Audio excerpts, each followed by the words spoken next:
SCG Philly, that's my John. Next on Eternal Durdles. Hey, I just want to give a quick shout out to all of our Patreon supporters out there. Thank you to the Durdle Maniacs. If you want to be a Durdle Maniac, go to patreon.com/eternaldurdles and help support the channel. It keeps things going. It keeps things updated. Thanks so much for watching. On with the show. Hello and welcome to Eternal Durdles. I'm your host, Zach Clark, and with me as always, Phil Blackman. Phil, how's it going, man? Zach, are you ready to win a championship in your backyard? Yeah, man. I am psyched for SCGCON Philly. I'm prepared this time. I'm not gonna say I'm not gonna take it down, but I feel like I have a fighting chance on this one. I'm excited to see friends. You know, Are you going to be slinging your old poisonous friends? Yeah, I'm gonna go with. In fact, I'm gonna take 8 cast 2 just in case I feel like I need to make a quick jump. But I'm feeling pretty good about Infect right now, so I'm gonna play that. Yeah, it seems like a reasonable take. I think having a proactive strategy is always going to be the best thing to going. I actually pseudo polled the crowd at Game Storia at our recent local, and I asked them, now that Triumph of St. Catherine is on Moto, how much that was going to influence paper play, because before you couldn't test with Triumph of St. Catherine. So if you wanted to do something like TK did at North American Eternal Weekend, where he took it down, you had to do it essentially on paper or just go by feel and how you actually get those reps in. Yeah. So now that it is online and people can test it, I wondered if the Sultai Beanstalk variation of that build, which is, much more disruptive in terms of Wasteland Stifle, a couple of Wither Booms commands, but is narrower on its threat base in that it only has Murktide Regent and Bowmaster, and then the rest is Disruption, and it just leans on its single card engine and Beanstalk. But that deck sort of assumed the mantle of the Beanstalk decks, because it's got the better shell, right? Days Wasteland is always going to be the best shell in the format, but also because they could test it online, and theoretically it has a better matchup against the 4-color versions where Wastelands and Stifles can really mess up Leyline Bindings and Miracle Triggers. So as we saw people gravitate towards that deck, and it's consistently been putting up results, that now that there's Triumph available, would that change the percentage of Beanstalk decks towards white builds and away from Sultai builds? And when I polled the room, they said, collectively, everybody seemed to agree that they expect 7 out of every 10 Beanstalk players to still be on Sultai without Triumphs. So that's the poll from the New York scene, which is a lot of very, very good competitive players that will also all be at SCG Philly. Yeah. So their expectation is they are going to be prepared for Sultai more so than 4-color, though, of course, the room will be wide. There will be plenty of both. But just as a sense of where we're looking, the North American Championship deck might be a little bit more popular because people can actually test with it online now. This episode is brought to you by Tales of Adventure. Go to toamagic.com and use the code Durdles for 5% off your order. You'll be directly supporting the show, and you'll get the entire order in one package. No more waiting for several packages. That's toamagic.com, code Durdles for 5% off. Oh, what's funny is I was thinking on the way over, I think this tournament will inform us more about where the metagame is than the Eternal Cup will, just because it's more of a local metagame for us. It's more East Coast. So, nationally, I think that the Eternal Cup in Chicago gives you a pretty good idea. The breakdown of that gives you a pretty good idea of where things are. But I think for the local player, for the East Coaster, I think that this tournament is going to give you a really good compass to figure out what you should be looking out for the next couple of months. Yeah, I also think that the Legacy Cup it wouldn't have as extensive of a field, in that people who were primarily going for MagicCon, and then happened to be some good Legacy players that also showed up and then decided to hunker down and play. Whereas like the 5K in Philly, that's been a known quantity for some time. So a bunch of Northeastern Legacy players that I would have loved to have gone to Chicago, but I couldn't make it because I had to work. But I had planned to go to SCGCON in Philly because I knew about it ahead of time and was able to prep specifically for a Legacy event, where for MagicCon, people had to get tickets well early in advance before the Legacy Cup and all of that was announced as part of the program. So I expect to see like the Legacy 5K have what will effectively be similar to what we saw at the Eternal Weekend, North American Eternal Weekend, which was also in the Northeast. Of course, there won't be as many European players that are traveling over. It's a much smaller event for sure, but like you will still see all of the Northeastern mainstays showing up and going for gold in that event. So it will not be an easy tournament for whoever wins it. No, certainly not. And it also it bears mentioning this will be the last big tournament as far as I can see in the horizon. This will be the last big tournament before Fallout becomes legal, right? Yeah, I honestly don't know exactly when Fallout becomes legal. I also didn't see too many cards when we do our Fallout spoilers. Spoiler alert. I didn't see many cards that are really going to upend in meaningful ways. Yeah. I haven't gotten to like really dig down into it yet. That's what we plan on dropping that later, like this coming week. So, our opinions might change over the course of the week when we really dig down into this. You always find something that you're like, oh my God, Yeah, there's always stuff that like there are very specific roles that I'm looking to fill in, like the kind of deck that I like. Like something that I desperately would love to have in blue-white is just exactly Gaia's Blessing as an instant that gains life. Yeah. So like just fire design Gaia's Blessing to be blue-white instant, exactly Gaia's Blessing's text that also gains some amount of life. That effect would be Chef's Kiss for exactly something that I'm looking for. And so I'm always on the lookout for exactly that kind of thing that's like, a recycling life gain spell that just like sort of condenses a bunch of the tools that I want into one package. But a lot of what I saw from the Fallout spoilers, it's really just going to be another playground for Ancient Tomb gamers, because a lot of the spells that look good are like chunky and meant for commander. And so they do a bunch of like, they put a lot of like, spammy permanents into play, but they're all like a bunch of colorless mana and then a single pip. And that's obviously Ancient Tomb's foray. So, yeah. And now that, we mentioned reachables last time, I'm almost thinking maybe I should update my board to have one Gaia's Blessing in it, because so many games now are one on the back of Grindstone that it might just behoove me to just throw that in there, and like that buys me to 1 or 2 turns before they can find their surgical extraction. Maybe that's where I want to be. I think that like for the metagame for the Northeast, I expect the same decks to still be the top decks. The only difference, I think, is maybe you see some amount of disparity shifts between the Beanstalk decks. But I expect there to be a ton of Beanstalk. I expect there to be a whole ton of Days Wasteland. Like, I think Days Wasteland the Days Wasteland shells between Grixis Delver, Rug Delver, and Sultai Beanstalk will be the most apparent shell across the board. It is just the best shell for any Legacy event, and also there are a bunch of decks that are now using that shell to propel both grindy and aggressive game plans. So like you have to be ready to not lose to Wasteland. Phil, and then on top, worth mentioning right now.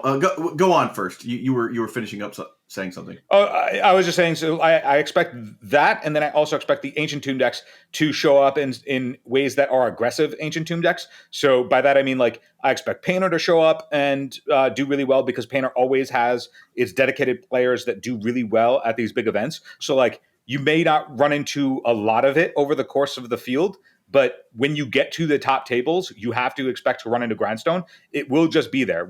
I feel like we've sort of slept on Urza Saga for a little bit, looking at like a bunch of challenge results and everything. And in paper, I really think you will just get punished if you aren't thinking about Urza Saga in a legitimate way. So, and that manifests itself in Red Stompy, whether it be Broadside Bombardiers .deck, choose your poison if it's Red Stompy or Goblins, but that will be a deck that shows up. Then you will also have Painter showing up in meaningful ways at the top table. So if you want to respect it and you only need to buy yourself a couple of turns and not getting comboed, like if you're an Infect player, I think having a Gaia's Blessing in your deck as at least a consideration in your testing leading up to the event is valuable, because if you expect to compete at the top tables, you should respect the decks that are also likely to be there, which are the ones we just mentioned. So, Phil, a quick question about Gaia's Blessing. It's been so long since I had to think about this. Does it shuffle itself back in the deck too when it hits? Yeah. So if when it's milled, it shuffles back in. Great. Yeah, that's the important thing. Now you'll see some people like when they have that sort of sideboard slot that's respecting that deck, like that shell of like the various painter combos, whether it's mono red or shortcake, which is red white. That sometimes you'll see a Gaia's Blessing on the board, and sometimes you'll see an Emrakul, the Eon's Torn on the board. Yeah. Now that varies depending on what you expect the metagame to look like. So if you think like an Emrakul plus board is also a nice little hedge against something like show and tell, where it's like if they show and tell and you cheese them, whoops. But also it gives you the same insulation against Painter that Gaia's Blessing does. Now the difference though is if you are in a deck that can discarding your Emrakul to shuffle the graveyard back in is reasonable, whereas Gaia's Blessing, if you draw it, if you don't have a way to put it back into your deck, brainstorm or something, yeah, right.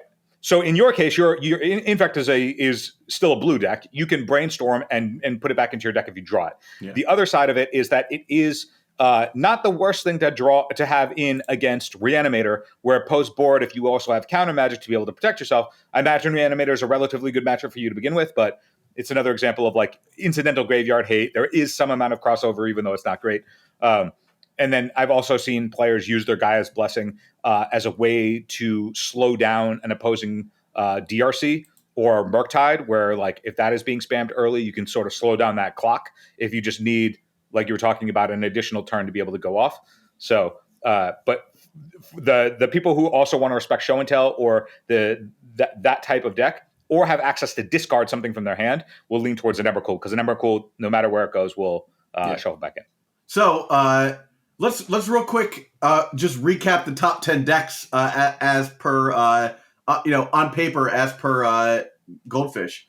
So the top 10 decks right now are at 12.4% Reanimator, 10.2 Grixis Tempo, Beanstalk Control at 8.8, Goblins at 5.8, Teamer Delver at 5.2, Boros Initiative at 3.4, Painter at 3.2, Doomsday at 3.2, Mono Red at 3.2, and Lands at 3.1. So those are the decks that you can reasonably expect to see. You're always going to get somebody playing Elves or Burn or something, just something because they have the cards. People, it's like what Brian Koval said when we interviewed him. People live in the area and will show up with old cards. So you have to be prepared for that, or at least know your deck well enough to beat those people. Yeah, I think there will be enough players that, as typical, will show up on their, updated D&T lists. So they'll be playing Bowmaster, Thoughtseize.dnt. I expect that to show up in some amount across the field in ways where it wouldn't necessarily show up in the numbers online. Yeah. Similarly, I think Reanimator's always deck or something like that, some nonsense. You'll see some fun combos. I mean, I imagine some people are going to pick up the Tony Scapone Jewel deck, and that'll be represented in some fashion. Now, I imagine that if you're playing your Null Rods or whatever, that you're going to have some amount of crossover with your Painter hate. So, maybe there's a reason to hedge slightly towards those players, but I don't imagine that there will be a large percentage of them. But it will be in the room in the same amount that I expect Storm to be in the room. So, in the same way that you would respect combo in general, if there's a way to also cross over and touch Jewel alongside Painter, I think that's smart. I would think that in paper, Reanimator is always represented less than it is online. Yeah, it's always overrepresented online. The decks that I would actually prepare for, if I was expecting a Reanimator style deck, is more on the Scaminator shell, where it's much more lower to the ground. It's Troll of Khazad-dûm, Grief, Dauthi Voidwalker, Bowmaster, sort of this opposition agent mid range, maybe Urza Saga style package with Reanimate in it, rather than straight up I'm trying to put Griselbrand or Atraxa into play. Now, there will be Reanimator players there, but I do not think it will be anywhere close to 12%. 12%. 12% I would high. Not, wow. But I would not be surprised to see a bunch of players that may have played that you would think would play Reanimator move over and also be on the Days Wasteland scam shell that just has gotten tuned to be more refined for this metagame, and then lump it into the Days Wasteland pocket of the metagame, where you need there are some amount of crossover tools, but if there's going to be Sultai Beanstalk, Grixis Delver, Rug Delver, Blue Black Scam, all of these variations on Days Wasteland shells that are all more or less aggressive shells that will overwhelm you in some way where they're denying your mana. one area where some cards do have good overlap and some don't. Examples are Prismatic Ending for your white decks. Good against Rug Delver, good against Grixis Delver if they're playing actual factual Delver of Secrets, or Stalactite Stalker. You need to have enough density of removal spells to keep up. Yeah. Prismatic Ending sucks against Beanstalk, but there isn't a good answer to Beanstalk after it's resolved, and at least having a tool to get it off the board that you can main deck is really important, because you cannot let a Beanstalk deck have its engine. I will likely be one of the players playing Beanstalk in some fashion, so like that is very clearly the most important card in any Beanstalk shell. And if they don't have Beanstalk, they will not operate on the same on the same full cylinders that they would if they did have Beanstalk. So like that should be priority number one. Like if you see a Beanstalk, it is like, in my view, a 100% non-negotiable force target. If you have it, you cannot let that card resolve. So you're on like full Jack Miracles right now. Yeah, full Jack Miracles. But I think that like if you try and parry around the Beanstalk will just bury you by any other exchanges happening. And so in my view, it's the same way where if your opponent goes end step, snaps, and tomb, like you kind of have to force it, right? Because there's fewer ways to get creatures in the graveyard than there are ways to reanimate them. And so you're saving yourself just on percentage wise of what you have to fight over if you fight over the entomb rather than the reanimate. Similarly, if you fight over the Beanstalk, then they can't just spam all of their other shit to draw cards, because once they can, no exchange matters after that, because every exchange will favor them, and then progress that for a couple turns, and they have a full grip, and you're running on empty. So like you cannot let that engine stick. Now, going back to my previous point, for an example of like Prismatic Ending, it's good against Grixis and Rug. It's medium to bad against Beanstalk, but necessary. But then it's very bad against Scam. You will have no targets other than a Bowmaster that's already done its thing. So as you're thinking of, do I need to respect Scam or not? Or do I need, it's like, if you expect them to also be on the shell of like Dauthi Voidwalker or Urza Saga, where they're going to have some targets that they're going to pull out with the Saga that you want to touch as well.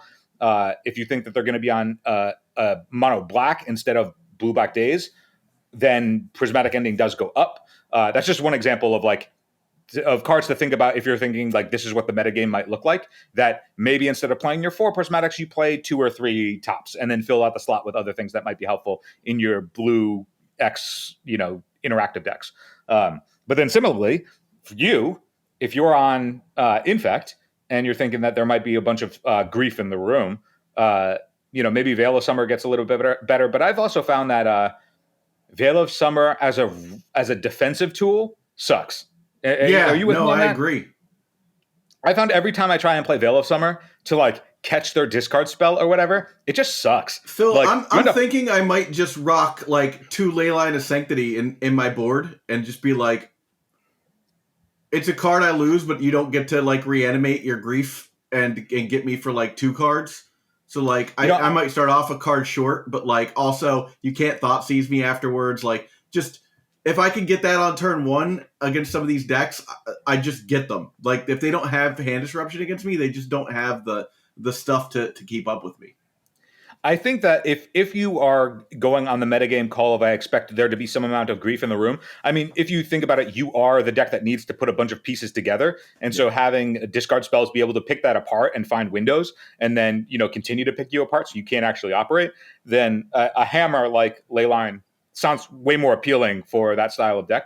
I also want to point out that I think that in addition to the metagame that we're talking about, there is some still unexplored territory of like the Leyline of the Guild Pact Rhinos port from Modern. Yeah.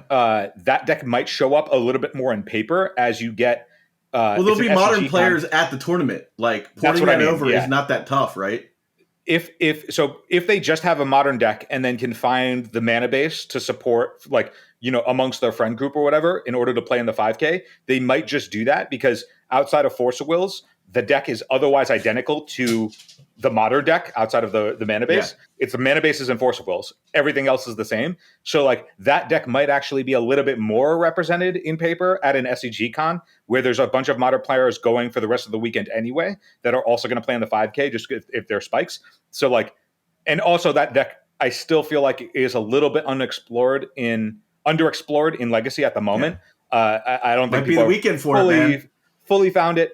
And so like there's some amount of like, we should care about that. I think that means that things like your Force of Vigors and whatnot will get a little bit better. You're going to be fine playing those anyway, because you're going to run into plenty of Stompy and Painter and whatever. And it's also just good generically against the Urza Saga deck. So like that type of card is a valuable thing to have. Also, Pick Your Poison is another card that like will show up now that it's available for the sideboards. Like, I don't know if you've considered it, but maybe you should. I haven't might be a smart idea. I haven't really gotten to test with it at all yet, but I'm also playing my Fringy Brew, so I'm in a different space. But I think that in addition to the Guild Pack Rhinos deck, I also think that if people aren't prepared for Cryptic Coat and they're not a fast combo deck, that they're just going to get buried by Cryptic Coat if they don't have experience against it. So I would keep Cryptic Coat in mind as like a new tool that might show up in a bunch of decks that incidentally get to like have it. Any Stoneforge Mystic deck sort of just gets to have it. I think it might be a way to like boon breakfast players back into the forefront of the meta, because now they have like this really efficient grindy game plan that they can play, where maybe they board out some amount of their combo post board if they think you're going to have hate for it, and move towards Cryptic Coat. Cryptic Coat is very difficult to deal with if the game is going to go long. It's just a steady stream of efficient beaters, and the way to think about how it operates is, imagine you can't beat a Field of the Dead. It's very similar. Yeah. And it requires specific kinds of tools to beat. So we just talked about Pick Your Poison. Pick Your Poison does not beat a Cryptic Coat, because if we get to the stage of the game where they just always leave up 2 mana to protect themselves, it beats sorcery speed removal. Yeah. So you have to look towards things like Force of Vigor to catch it when they try and make that move. Now, if the game gets very long, they can hold up 1 in a blue twice, so holding up 4 mana gets through a removal spell, in which case the grind plan really gets tough and you have to like catch it on the stack. So that's just a whole new element. It's not like everyone's playing 4 disenchants in their deck either, Right. And I think that like it's still so new in the paper metagame that it might be something that people aren't prepared for. And then Cryptic Coat has like a really good weekend, not because it's necessarily too strong or, it's better than anything else that's going on, but that people are just unprepared for it and not thinking about it in the way that they're preparing themselves. And reminds me similarly that it's possible that it falls into a space of like the early Triumph of St. Catherine days, where people just didn't play against it enough, and so they didn't respect it, and then they get buried by it somehow in paper, and that was just avoidable had it been on the radar. So if you feel like you're the kind of deck that is soft to a Cryptic Coat going long, I would just keep in mind like maybe 1 or 2 sideboard slots that have some amount of crossover. So instead of your sorcery speed removal, like maybe you actually just do move over to actual factual instant speed type disenchant effects to deal with it in a way where it's like maybe it's less efficient, but it has better crossover against that and also the tools that you wanted for it in the first place, rather than just being cold to it, because it's a really naked feeling if you're like, oh man, I'm all set up, I have what I need, and then they just go Cryptic Coat and it just runs the table by itself against you. Like that feels bad, and it's avoidable. So I would recommend just keeping it on your radar. Eternal Durdles is proud to be sponsored by Moxfield. Moxfield is the best Magic the Gathering deck building website on the internet. You can create, share, and find decks from Commander to Legacy, and even fan-supported formats like Pre-Modern and Old School. You can see all of our decks on our Moxfield. Follow the links below to stay tuned. All right, Phil, I'm going to ask you a couple of questions, and I'm going to answer them myself, and then we can compare some numbers here. Top 8. How many beans? I expect. I don't think it'll be half the field, because I don't think there will be that many players on it. But I wouldn't be surprised if there's 3 versions of Beanstalk in the top 8. Okay, and how many copies of beans is the question I'm asking? Copies how many exactly copies? I'll say 12. I'll say there'll be 3. I went with Beanstalks 16. So we'll see that. Orcish Bowmasters. Mm-hmm. I expect there to be Beanstalk, regardless of its color combination, will be on 4 Bowmaster. Sure. I think Grixis will be on 4 Bowmaster. I think any of the mono black or black X decks will be on Bowmaster. I think Bowmaster will be the most represented card in the top 8, outside of maybe like Force of Will if they're all blue decks, in which case it'd be even. So I mean, I'm going to put Bowmaster. I'm going to say that the Bowmaster decks will represent let's say 5 of the top 8, because I think so. You're broadside saying bombardiers. 5. So that's 24. 20. I think there'll be 20 copies of Bowmaster in the I top have 20 8 as well. I think the other ones are going to be like Ancient Tomb decks. So all right, let's say Urza's Saga. I'm going to say there's going to be 1 Painter player in the top 8, so I'll say there's going to be 4 copies of Urza's Saga. I'm going 6 on that. Brainstorm. I think Brainstorm will be in, I'll say 20 copies as well. I'm going to go 18 and split the difference. You're going to say that who's playing the off number? I'm saying 18 to split the difference. I am doing the this is the 1.5. I'm like the bookie here. Yeah, the over under is 18 and a half. Okay. Yeah. So Force of Will? 20. 20. You answered before I could even write it down. I think 20 is a fair number. I'm going to say 21. He's going to beat me on the margins. Well, I'm only playing 3 in the main deck, but then I'm playing 1 on the board. So there's got to be some other crazy person out there, right? Yeah, I actually don't think that that's all that bad. In the same way that I know I talked about it before, but in the same way that like Ad Nauseam has fallen out of Storm decks because Beseech the Mirror is just the new hotness, like. I don't think there are any sacred cows, and I get that like Force of Will has become more and more important. Except for Ponder, right? But also, I mean, you'll never see me not sleeving up for Ponder until they power creep it in Modern Horizons 3. Yeah. But I do think that like as good as Force of Will is as the check, like it's never good against stuff that doesn't stop you unless it stops you from dying immediately. Like Force of Will always goes bad. You never really want it against Delver because there's no critical spell. It feels one of the first cards I side out. It feels bad against any of the Beanstalks decks, but you need it because you can't let a Beanstalk resolve, or if they have like, their Planeswalkers or whatever resolve, like that just can't happen, so you have to have it.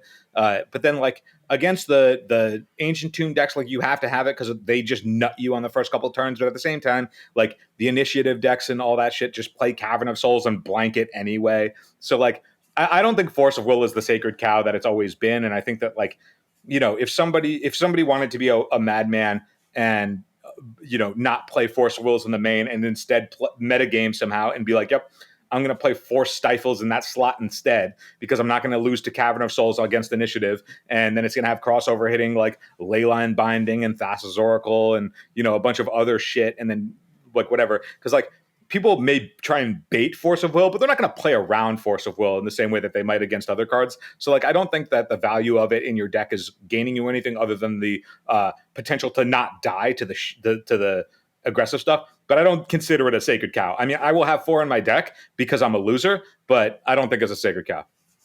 How many cards from the new set, from Murders at Karlov Manor, in the top 8? How many copies of any card? The number of total cards from Karlov Manor in the top 8. Well, I think Pick Your Poison will be on the side deck of the Rug deck that top 8s if it does. Mm-hmm. If Breakfast top 8s, then I expect Cryptic Coat to be on their list. If I top 8, there will be a lot of Karlov Manor cards in the top 8. You got the lands too, right?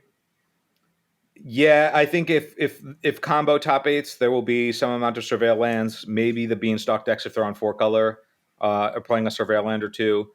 There might also be some people still teching 1 or 2 Surveil lands in like any other versions of list. So I think Karlov Manor will be represented. If we're thinking how many copies of every single card, I don't know how many copies of every single card, but I would expect if we're taking over under on how many different just how individual many total Karlov Manor cards will be in there. Not different cards. Like if someone says 3 Analyze the Pollen, that's 3 cards. I'll say, including sideboards, there will be 11 copies. I'm going with Manor 9. Cards. So we're close on that, I think. And then, will Brian Koval make it into the top 8? The guy's on a streak. Yeah, I think if you ever bet against Koval, you're probably doing it wrong. He is leveraged and advantaged in any competition he goes into because and same thing with any of the other full-time content creators. Like their jobs are to practice, and so they will always be favored going into any field. So like if we had like, our draft picks of who's likely to top 8 any of these events, I mean, Pack 1 pick zones always have to be whoever the full-time content creators are, because they are getting the most practice and are therefore the most advantaged going into this kind of event. So if you are amongst your friends and you're drafting top 8s, like always pick the content creators, the full-time content creators first. So you're saying a 1 is your number? Yeah. I think that's just totally reasonable. If you want to take the over I'm at going 1.5. Yeah, there you go. Yeah. Yo, okay. Final question. How many Eternal Durdles in the top 8? 2. We're going to meet each other. Good answer. We're going to meet in the finals. We're going to meet in the finals, and I'm going to look you dead in the eye and say no splits. No splits. Splitting is quitting. All right. Well, you heard it here first, guys. We're gonna take it down. One of the two of us. No splits. Who beats Brian Koval in the semis? Right? 0 splits. Well, I mean, if anybody is going to pull an upset anywhere along the way, it's going to be you, because you have the ability to cheese somebody on turn 2. Yeah, it's going to be completely cheese. So we're going to have to put all of our eggs in your basket. You're going to have to play fair all the way through the tournament. You'll be very fatigued, I feel like, by the time the tournament. Here's the thing. If and when I ever make a top 8, and if and when it's ever covered on stream, I hope that everybody in the chat will just keep a running tally of how many blind counterbalance flips I hit, because that, if that number is favorable to me over the course of a day, that is whether or not that will determine whether or not I actually succeed. So we'll try and get a screen cap of all of our numbers here as well, so that we can look back on this after the weekend. So Mike, if you're listening to this, Mike is our editor. Take the numbers that we said and put them next to us, so that we have we have some kind of a thing that we can look at and post online and see how close we came to this thing. It'll be fun to go back on that'll be not this Thursday, the next Thursday. So we'll be recording that the Monday after the SCGCON. It'll go live the next Thursday, and it'll be cool to like check that out and see how close we got, I think. Or actually, that would be Pat. That would be Pat would do that one. So I hope to personally mess up all of my numbers, because all of my guesses did not include me in the top 8, and I hope that this is the time when I finally get there. In which case, my deck list would upend all of the shit that I said. So let us pray. Yeah. Let's.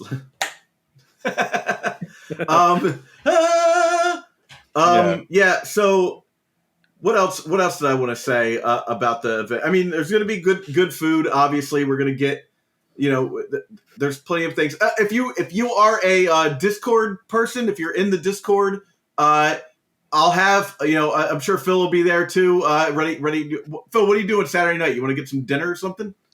Saturday night, I have travel plans on Saturday night. So maybe Friday or something. I don't know. Maybe we'll get lunch together. Or I'm only going to be there for the 5K. I'm not going to be there for the rest of the weekend, because I will be working up until that time. Same thing, man. I like, for anybody who's curious, the thing that I've been doing outside of my actual factual day job is I've been working on a pro wrestling rock musical called The Last Match. And if you want to check it out, we're going to go on tour. I will be on tour with this show in April through May along the Eastern Seaboard. So go to thelastmatch.com to check out where it's playing. Get tickets. I'll be there. It'll be a lot of fun. May 11th in Philly. It has been consuming the entirety of my time outside of the day job, and then also trying to make deduce work. So The Last Match, pro wrestling rock experience, thelastmatch.com. Check it out. It'll be fun. Oh, yeah. But that is why I couldn't go to MagicCon Chicago. It's why I'll be only limited to the 5K instead of the full SCGCon this time around. But it'll be worth it, and I hope I see you at one of those. That'll be a blast. So I say all that to say this: if you're on our Discord and you wanna hang out, we've got the event side. Go to the on location chat. When we're on location, that's where everyone's talking, coordinating everything. And if I can, maybe Friday night, I'll try and get a dinner going with everybody and do that again, because that was super fun when I did it at Chicago. And as we do more of these events, we'll try and keep doing that and get a bigger and bigger and bigger group, and then it'll just be like Eternal Durdles takes over like a steakhouse or something. That'll be super fun. So, if you're not on our Discord, this is a great time to join the Discord. The link below. If you're a Patreon member, you get like bling in the Discord. If you're not a Patreon member, a great time to become a Patreon member. Patreon.com/Eternal Durdles. As I'm sure you're now aware, we're doing 2 episodes a week because we were able to pay through the Patreon. We're able to pay for editors. So your money is going directly to those editors, which is great. We're getting more content because of that, and more opportunities. Again, I want to thank Tales of Adventure, one of our sponsors, for putting us in that position, and of course Moxfield as well. Tales of Adventure, you guys know Eternal lives here. Get all your cards in one package. They're the place to go. Code Durdles gets you 5% off. If you're going to get cards for the event, it might be too late to get cards for the SCG, but for any other events, think about using them. If you're going to get cards from the Fallout set, that's a perfect situation. You know, you want some of those cool Fallout cards, get them through Tales of Adventure. That directly supports us. And then, of course, we all know Moxfield. Moxfield's the best deck building website on the internet. If you're using redacted website, what are you doing with your life?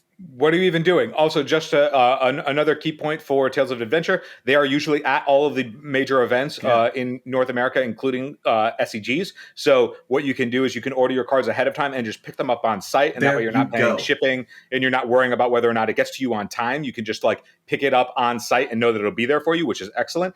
Also, tell them Eternal Durdles sent you. Tell them Eternal Durdles sent you. Also, if you haven't yet watched Zach's Zach's panel for from MagicCon Chicago, you need to go watch it. It is awesome. Zach crushed it. Morrow and Saffron Olive are alongside the panel talking about the history of content, of Magic content over the 30 years that the game has been around, and it's a lot of fun, and it's not a long watch. So go over and check it out. Yeah. Link somewhere. If it's not somewhere, go on our channel and just watch it. It's a great listen. Audio is not amazing. I'm working on that. I'm trying to get them to bring me to Vegas for the next one. So if this video goes huge, if the SCGCON, the MagicCon Chicago video goes huge, Morrow already is watching it. You know, like he's already seen it. He's retweeted it and stuff. So if that gets huge, they get a lot of good feedback about it. They'll invite me to Vegas, and I'll probably be able to do it at Vegas as well, which means that I can upgrade the panel, upgrade the sound. You know, I got this camera, the one I'm using right now, just to be able to get these. So I'll have a much better setup, and you'll get more content and more insights. I got to ask Morrow a lot of really cool questions too. That was the best part, is like getting to know those burning questions I had over the last like 20 years. Having those like one-on-one moments with him and with Seth, with Saffron Olive, that was just so much fun. Yeah. And final thing we'll say, if you see us at SCGCON, feel free to say hi. Say hi. Say we are always down for a picture or a chat real quick between rounds or whenever we have availability. Also, if we get paired, I will happily terminus your board. I will not split with you in the top 8, and I am stoic at the tables. I have zero fun. It is not a fun event. We are there to win and nothing else. And I hope you treat it the same way. Yeah. That said, if you do see me wandering around SCGCON and I don't look like I'm doing anything, when I got my camera in my hand, be like, hey, let me tell you about last round, and I will video you talking to me about the last round. Get on the show. That is what I'm there to do. I'm not actually there to win the tournament. That's just going to accidentally happen. And it's also because I'm going to no splits him in the final and take it down. So I'll have some time, I guess, as Phil's packing up. But yeah, I hope to see you natural there. Miracle off the top. It's going to be great. Hope to see you all at SCGCON. Thanks for watching, and we'll catch you next week. For the gift that keeps on giving all year round, join our Patreon at patreon.com/EternalDurdles. And hey, check out this playlist we got up here with all of our interviews over the last couple of years. Some great people from the Legacy community, some really great guests.